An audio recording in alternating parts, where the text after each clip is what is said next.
बृहदारण्यक उपनिषद चालू आहे आणि त्याच्यामध्ये आपण 2 मंत्र पूर्ण केलेले आहेत. आज तिसऱ्या मंत्राला प्रारंभ करायचा आहे. तिसऱ्या मंत्राचा जो विषय आहे तो असा आहे की विराट रूप हे जे अग्नीच्या अवयवामध्ये त्याची प्राची इत्यादी दिशा, ह्या दिशेच्या दृष्टीने याचं वर्णन केलेलं आहे. विराट रूपाचं म्हणजे अश्वमेधाचंच हे पूर्ण वर्णन चालू आहे आणि ह्या तिसऱ्या मंत्रामध्ये विराट रूपाचं अग्नीचे अवयव आणि दिशा अशी ह्या संदर्भातली दृष्टी आहे. तेव्हा मंत्र असा आहे की सत्रेधात्मनम व्यकुरा आदित्यम तृतीयम वायुम तृतीयम स एष प्राणस्त्रेधा विहितः तस्य प्राची दीक्षे दीक्षरोसौ चासौ चेमौ आथास्य प्रतीची पुच्छम सौ चासौ च सौ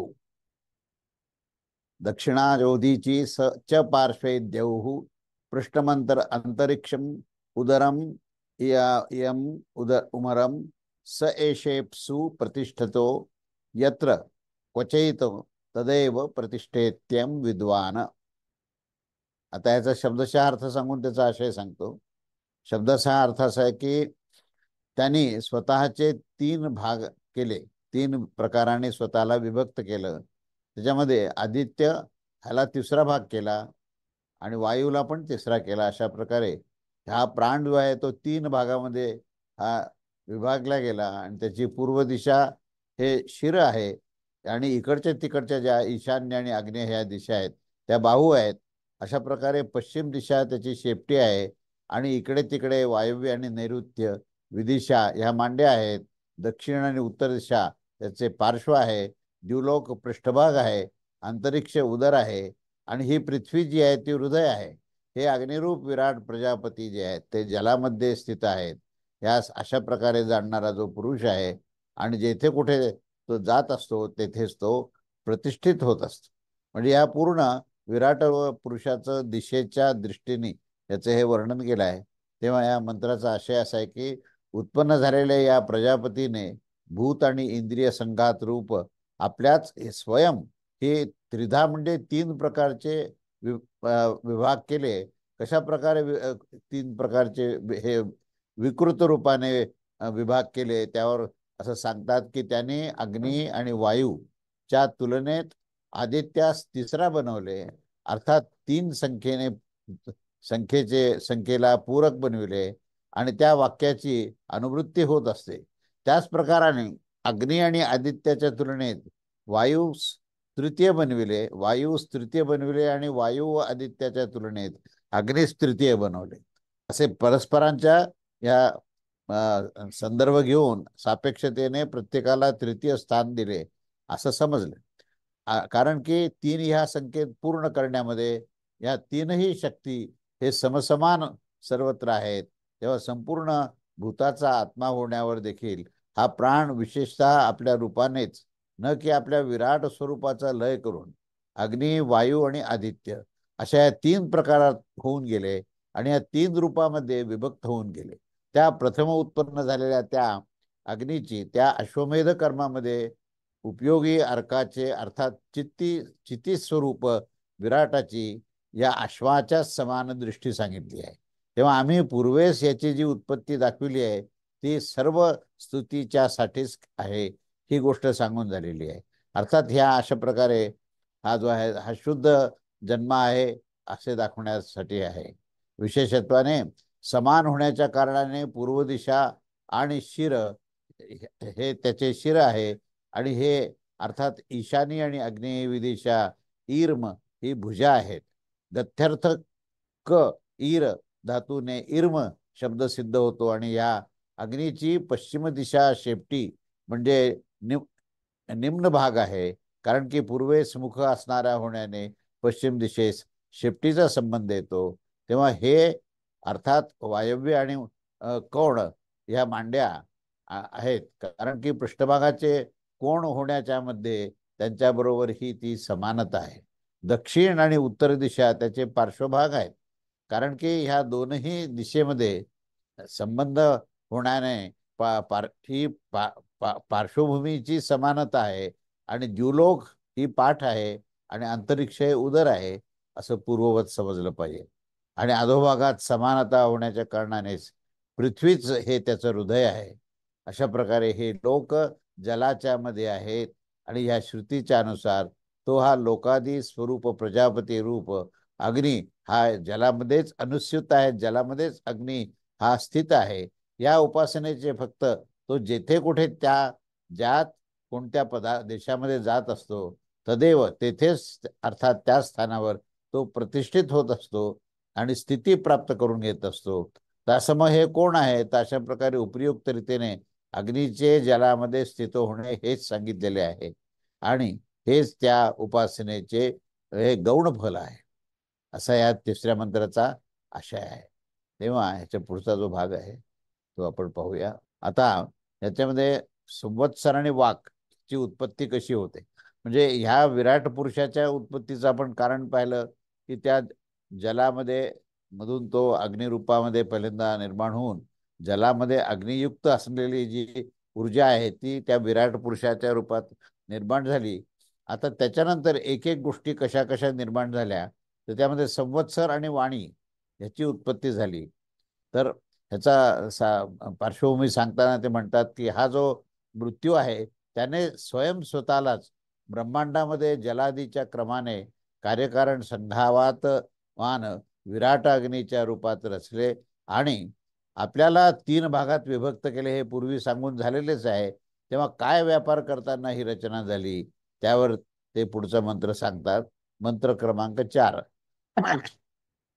सो कामयत द्वितीयो मा आत्मा जयेतेति स मनसा माचम मिथुनम समभवदशनाया या मृत्युस्तद्यद्रेत असिस्थ संवत्सरो भवत नह पुरा ततः संवत्सर असते मातावत्तम कालम विवाह या वांस संवत्सर तमे तावतः कालस्य परस्ताद सृजत तम जालमं भी व्याददास्य भाणकरौ सैव.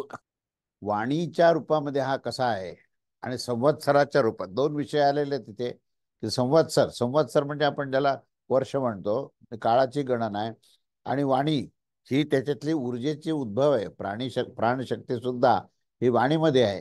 तर त्या विराट पुरुषाची वाणी आणि या संवत्सर याचा संबंध कसा आहे हे या चौथ्या मंत्रामध्ये हे केलेलं आहे. तेव्हा या चौथ्या मंत्राचा शब्दशः अर्थ असा आहे की त्याने कामना केली की माझे दुसरे शरीर उत्पन्न हो आणि ज्यामुळे अशनाय रूप म्हणजे मृत्यू, या मृत्यूने मनाने वेदरूप हे मिथुनाची भावना केली आणि त्यापासून जी रेत म्हणजे बीज झाले ते संवत्सर झाले आणि यापासून पूर्व संवत्सर नव्हते. त्या संवत्सरास जेवढा संवत्सराचा काल होत असतो तेवढ्या समयापर्यंत तो मृत्यूरूप प्रजापती हा गर्भात धारण करून घेतो आणि इतक्या वेळेपर्यंत त्याने त्यास उत्पन्न केले आणि त्या उत्पन्न झालेल्या कुमाराच्या प्रती हे मुख उघडले आणि त्याने भाण असा शब्द वापरलाय. ते भाण म्हणजेच वाक, वाक म्हणजेच वाणी आहे असा याचा शब्दशः अर्थ आहे. तेव्हा याचा आशय असा आहे की त्या मृत्यूने कामना काय केली तर माझा दुसरा आत्मा म्हणजे शरीर, ज्यामुळे मी शरीरधारी होतो तो उत्पन्न होऊन अशा प्रकारची कामना केली.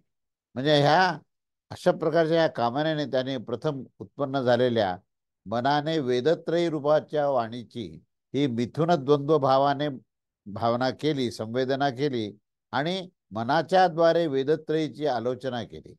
वेदत्रयी विहित सृष्टीक्रमाचा हा मनाने विचार केला. याचे तात्पर्य असे आहे की हे कोण आहे आणि अशनाया म्हणजे क्षुधा, तर अशनाया क्षुधाने हे लक्षित काय आहे तर समोर मृत्यू आहे. तर या क्षुधा म्हणजेच मृत्यू आहे. ही भूक निर्माण होते ती पुढे मृत्यू पर्यंत जाते. तेव्हा अशनया हाच मृत्यू आहे. अशनया म्हणजे क्षुधा आणि क्षुधा हीच मृत्यू आहे, क्षुधा हीच मृत्यूला कारण आहे असं सांगून झालं. आणि मग श्रुती त्याच्याच येथे परामर्श आणि उल्लेख करत असतो की जिच्या कोणातरी अन्याचा प्रसंग येऊ नये आणि म्हणून त्यापासून त्या इच्छेपासूनच रेत निर्माण झालं आणि त्या मिथुनाने जे रेत झाला होता त्या प्रथम शरीरी या प्रजापतीपासून उत्पत्तीमध्ये हेतुपूर्वक जे रेत म्हणजे बीज आहे झाले, अर्थात वेदाची आलोचना केल्यावर त्याने जन्मांतरकृत ज्ञानकर्मरूप बीज पाहिले आणि त्या बीजभावाने भावित होऊन जलाची रचना केली आणि जलाची रचना करून रेतरूप बीजाच्या द्वारे जलामध्ये प्रवेश केले आणि त्या जलामध्ये त्या बीजाने प्रवेश केल्यानंतर त्याचं रूपांतर अंडमध्ये झालं. अंडरूपाने गर्भस्थ झाला तिथे आणि तिथे राहून तो संवत्सर झाला स्वतः आणि अर्थात तो संवत्सर रूप कालाचा निर्माता हा संवत्सर प्रजापती झाला आणि त्या संवत्सर कालाचा निर्माता प्रजापतीच्या पूर्व ही संवत्सर नामक काल पूर्वी नव्हता आणि त्या संवत्सर निर्मिता जो आहे तोच गर्भस्थ प्रजापती जेवढे जेवढे की हा प्रसिद्ध काल आहे की तितक्याच समयापर्यंत अर्थात एक संवत्सर व्याप्त कालापर्यंत हे मृत्यूने त्याला धारण केलं. जितकं या लोकांमध्ये संवत्सर प्रसिद्ध आहे तितक्याच कालापर्यंत या गर्भात ठेवला गेला आणि याच्यानंतर त्याने काय काय केलं आहे तर इतक्या म्हणजे संवत्सर मात्र कालाच्या नंतर त्याची रचना केली. अर्थात या अंड्यास फोडून दिले. क्षुधायुक्त होण्याच्या कारणाने मृत्यूने अशा प्रकारची ही उत्पत्ती झाली आणि त्या प्रथम शरीरी कुमार या अग्नीच्या प्रती त्याच्या खाण्यासाठी मुख उघडले. तेव्हा त्या कुमाराने स्वाभाविकच रीतीने अविद्येने युक्त असलेल्या कारणाने तो भोवून भाण असा शब्द वापरला.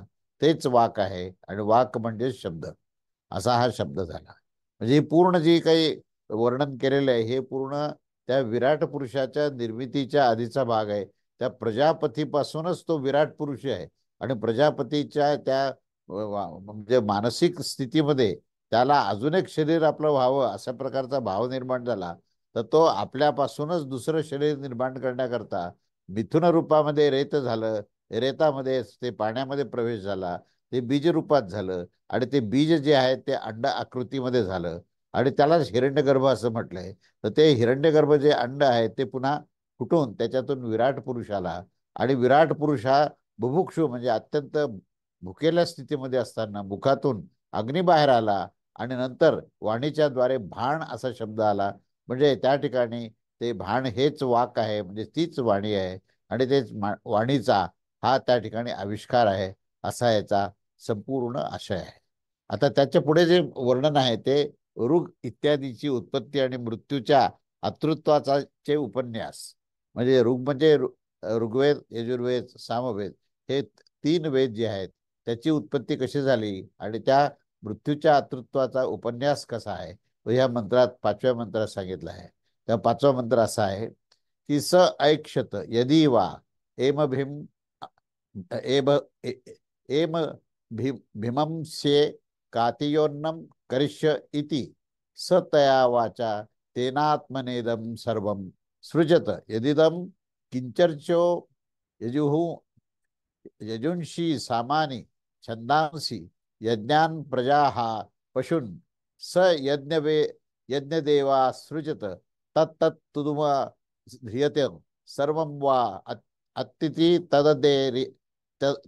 तददी ते रदी तित्वम सर्व शेत तस्याता भवति सर्वमस्यान्नं भवति य एवं एतदति तिदत्वम वेद आणि असा हे जे काही वर्णन केलेलं आहे या ठिकाणी ही ऋग्वेद म्हणजे हे ऋग्वेदासहित जे सर्व चार वेद आहेत त्या चारी वेदाचा आणि त्या मृत्यूचा संबंध हा शरीराशी कसा आहे हे त्या वेदांतर्गत ज्ञानाचं हे सर्व विवेचन आहे. तेव्हा हा जो पाचवा मंत्र आहे तर ह्या पाचव्या मंत्राचा आपण अर्थ काय तो पाहूया. तेव्हा त्याने असा विचार केला की मी यास मारून टाकेल तर हे थोडेसेच अन्न भोजन करेल.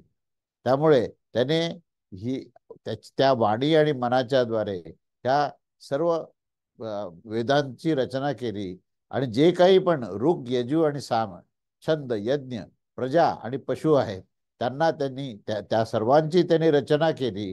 म्हणजे वाणी हे त्याचं मूळ कारण आहे. जेव्हा विराट पुरुषांची वाणी निर्माण होते तेव्हा त्या वाणीच्या माध्यमातून चारी वेदाची ही निर्मिती झाली आणि त्याचबरोबर यज्ञसंहिता या यज्ञाची निर्मिती झाली, प्रजेची निर्मिती झाली, पशूंची झाली आणि संबंध ब्रह्मांडाची रचना ह्या पूर्ण ह्या वाणीच्या माध्यमातून जे काही उच्चारण झालं त्याच्यामुळे ह्या सर्वांची उत्पत्ती झाली. आणि मग त्यांना ज्याची ज्याची रचना केली त्या त्या सर्वांना त्याने खाण्याचा विचार केला. हा सर्वांना खात असतो जो कोण, तो काळ. ह्या ठिकाणी खाणारा कोण आहे इथे, तर तो संवत्सर जो असतो, तर तो संवत्सर सर्वांना खात असतो. हे आपल्याला आजही अनुभवायला मिळतं की काळ कोणाला सोडत नाही. काळाच्या घशामध्ये संबंध ब्रह्मांडाची जो प्रवाह आहे तो त्या काळाच्या प्रवाहामध्ये जात असतो. म्हणून तो सर्वांची ही रचना करतो आणि रचना करून त्याला आपल्या खाण्याचा क्षुधा तृप्त करण्याकरता हा संवत्सर हा त्या ठिकाणी कार्य करत असतो. तेव्हा ह्या ठिकाणी आदितीचे जे आदित्यत्व आहे ते अशा प्रकारचे आहे की सर्वांचा आत्ता म्हणजे भोगता आहे तो, आणि तो सर्वांचेच अन्न होत असतो. म्हणजे हे सर्व जे पंचमहाभूत आहेत, जे त्रिगुण आहेत, हे सर्व जे आहेत हे अन्नरूपामध्ये त्याच्यासमोर येत असतात. तेव्हा त्याचा सर्वांचा आपण पुन्हा एकदा आशय पाहूया की त्याने असं विचार केला की अशा प्रकारे भिवून आणि शब्द इत्यादीचा आवाज करणाऱ्या त्या कुमारास पाहून मृत्यूने क्षुधायुक्त होण्याचा देखील विचार केला. जर कदाचित मी या कुमारास मारून टाकेल तर मी मग कोणतं अन्न करेन. कनीय कनीय म्हणजे थोडे अन्न भोजन करणे, असा विचार करून तो त्यास भक्षण करण्यापासून थांबला आणि विचार करू लागला की बऱ्याच वेळेपर्यंत खाण्यासाठी मला विपुल अन्न संग्रहित केलं पाहिजे. थोडं अन्न संग्रहित करून चालणार नाही. आणि ज्या प्रकारे बीजास खाल्ल्यावर धान्य येऊ शकत नाही, त्याच प्रकारे यास खाण्याने तर माझ्यासाठी थोडेच अन्न राहील.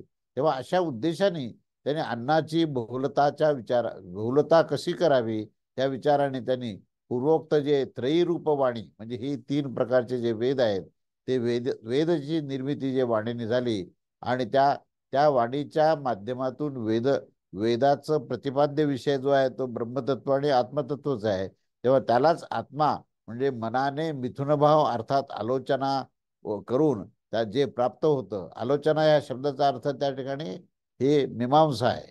मीमांसा या अर्थाने म्हणजे आपण त्याला टीका म्हणतो. तर ती टीका म्हणजे एखाद्या सिद्धांताची संबंध विश्लेषण करणे आणि त्याचं वर्णन करणे. तेव्हा ह्या आलोचनेस तो प्राप्त राहून जे काही होऊन जाईल आणि जे काही आहे आणि साऱ्या स्थावर व जंगम जगताची जी काही रचना आहे तर ती काय आहे तर ऋक, यजू आणि साम आणि त्याच्याशिवाय गायत्री आणि 7 छंद म्हणजे गायत्रीची आदी छंदानी युक्त असलेल्या स्तोत्र आणि शास्त्र इत्यादीचे हे कर्माचे अंगभूत हे 3 प्रकार आहेत. आणि या तिन्ही प्रकारचे मंत्र जे आहेत ते या सर्व ज्ञानाने संपन्न होणारे आहेत. यज्ञ आणि त्यानेच कृतीत आणणारी प्रजा व कर्माच्या साधनभूत ग्राम्य आणि वन्य पशु इत्यादीची सर्वांची त्यांनी रचना केलेली आहे.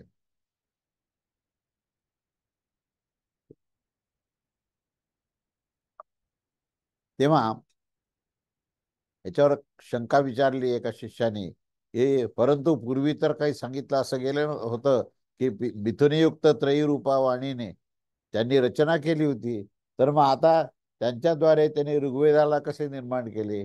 तेव्हा ही शंका व्यक्त केली. त्यावर गुरु म्हणतात की हा काही दोष नव्हे.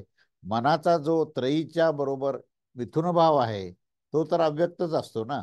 तर तेव्हा त्या अव्यक्त रूपाने विद्यमान ऋग्वेदादी कांचे आणि कर्मामध्ये विनियोग रूपाने जो बाह्य भक्तिभाव असतो तीच त्याची रचना करत असतो.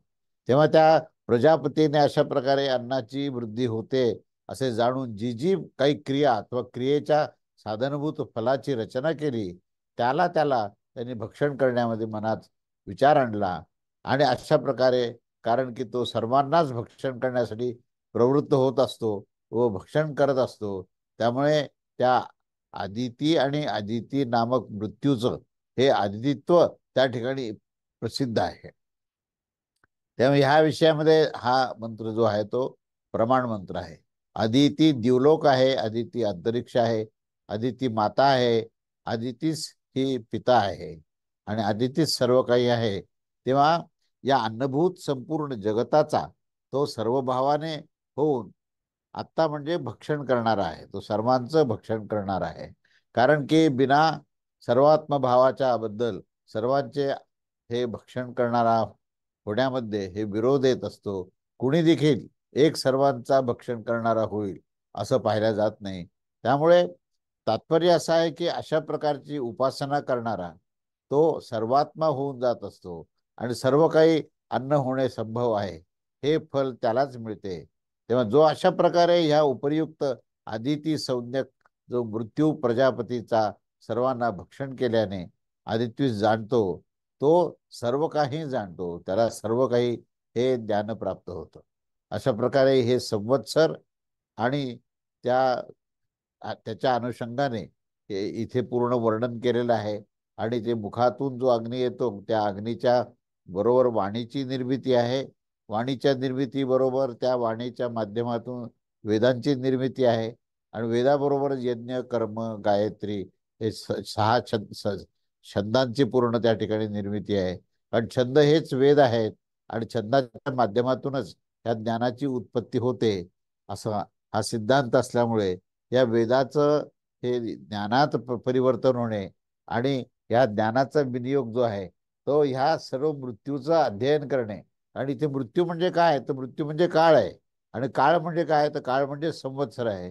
तेव्हा या काळाचं नेमकं स्वरूप काय आहे आणि त्या त्या स्वरूपाला कोणी धारण केलेलं आहे आणि ते धारण करताना नेमकं काळाच्या घशामध्ये हे जे जात असतं ते काय आहे आणि जे राहत असतं ते काय आहे हे आपल्याला समजणं ह्या निमित्ताने आवश्यक आहे. तेव्हा काळ ही प्रकृती आहे, काळ ही माया आहे आणि काळालाच त्यांनी आदिती असा शब्द वापरलाय. तेव्हा या काळाच्या संदर्भात अध्ययन होणं आवश्यक आहे.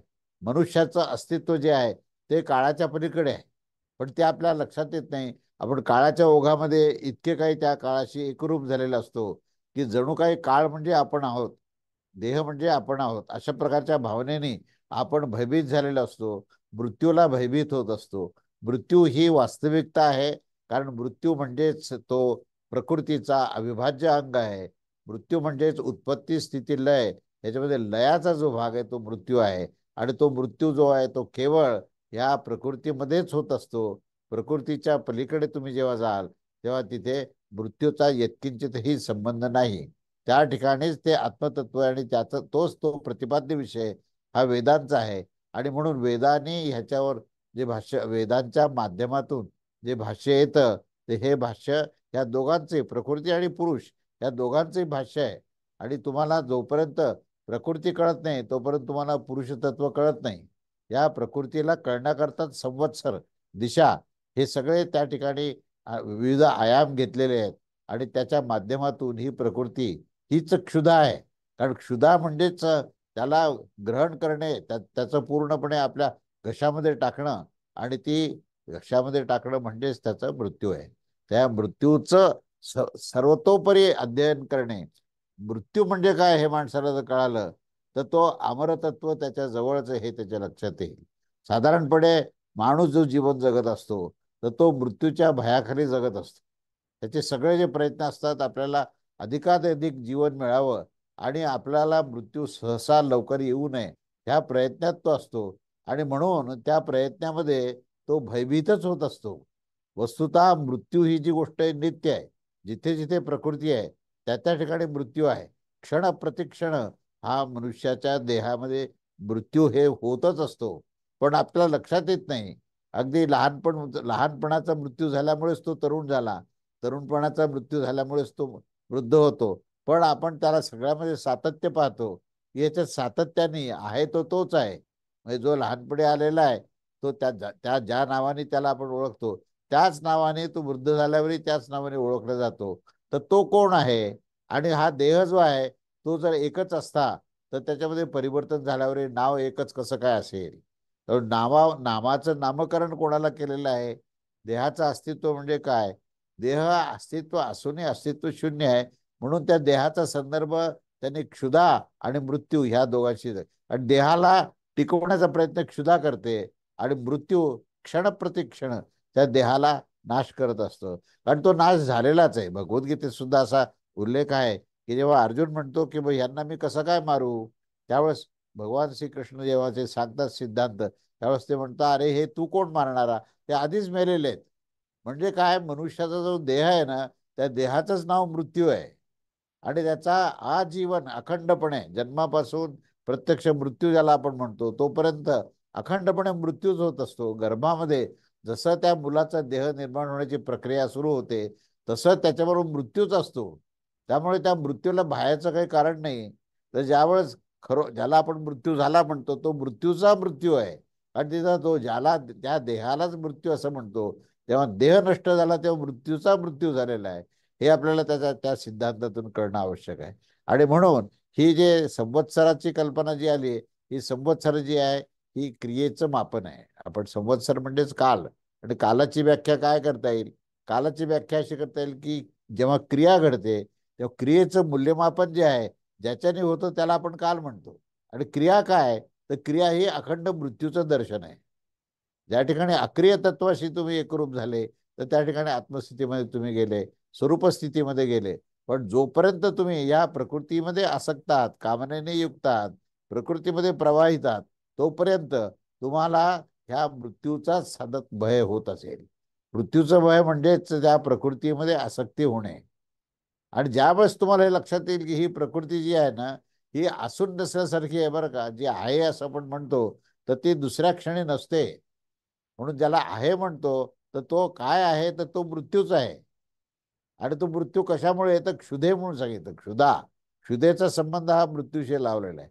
म्हणून आपल्याला ह्या संबंध विवेचनामध्ये आपल्याला काय म्हणजे बोध घ्यायचा आहे हे समजणं आवश्यक आहे. की या उपनिषदामध्ये त्यांनी सांगितलं की मृत्यू काय आहे हे समजून घ्या. विराट पुरुषाची निर्मितीची संकल्पनेमध्ये सुद्धा तर पहिल्यांदा तो हिरण्यगर्भ आहे. हिरण्यगर्भ जो आहे तो ज्यावेळेस तो अंड फुटतो आणि त्याच्यातून जेव्हा विराट पुरुष निर्माण होतो, तेव्हा पहिल्यांदा निर्मिती झाल्यासारखी वाटते. पण त्या निर्मितीमध्ये सुद्धा उत्पत्ती आणि लय याचा प्रवाह अखंड चालू आहे. आपल्याला जे लहान मूल हळूहळू मोठं होतं, तेव्हा आपण काय म्हणतो की काय सुंदर जीवन आहे असं म्हणतो. वस्तुतः त्याचं मोठं होणं म्हणजे मृत्यूच आहे. तेव्हा मृत्यू ही भ्यायची वस्तूच नाहीये, तर समजून घ्यायची वस्तू आहे. तर मृत्यू म्हणजेच प्रकृतीमध्ये उत्पत्ती, स्थिती आणि लय, ह्या प्रक्रियेमध्ये लय नावाची स्थिती आहे, तोच मृत्यू आहे. म्हणून लयाचं स्थान शिवाचं काय मानलेलं आहे की त्या ठिकाणी मृत्यू हे शिवांचं प्रतीक मानलं, म्हणजे मृत्यूवर नियंत्रण करणारा तो शिव आहे. आणि तो मृत्यू म्हणजे काय, तर मृत्यू म्हणजे अज्ञान आहे. आता दुसरा अर्थ सांगायचा म्हणजे शिवाचा खरा अर्थ काय, आणि शिवाचं जे आहे ना ते उत्पत्ती, स्थिती, लय, या लयाचं प्रतीक करताना जो नाश आहे सर्व, हा नाश हा शिवामुळे होतो असं म्हणत असताना त्याचा आशय समजला पाहिजे. का हा नाश कशाचा आहे, तर तो अज्ञानाचा नाश आहे. आणि मृत्यूचं भय काय, तर तेच अज्ञान आहे. तेव्हा त्या मृत्यूच्या भयाचं संपूर्णपणे नाश करण्याचं कार्य हे शिव करत असतो. म्हणून त्याला लयाचं प्रतीक म्हटलंय. त्यामुळे लय आणि नाश कशाचा आहे, तर तो अज्ञानाचा आहे.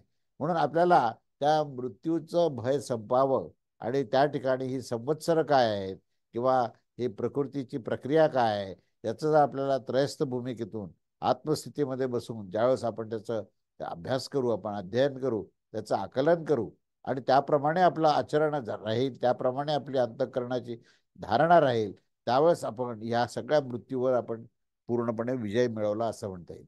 तोपर्यंत मनुष्य पुष्कळ अध्ययन करेल, पुष्कळ अभ्यास करेल, पुष्कळ प्रकारचे अनुष्ठान करेल, पण त्याच्या मनामध्ये मृत्यूचं भय जात नाही.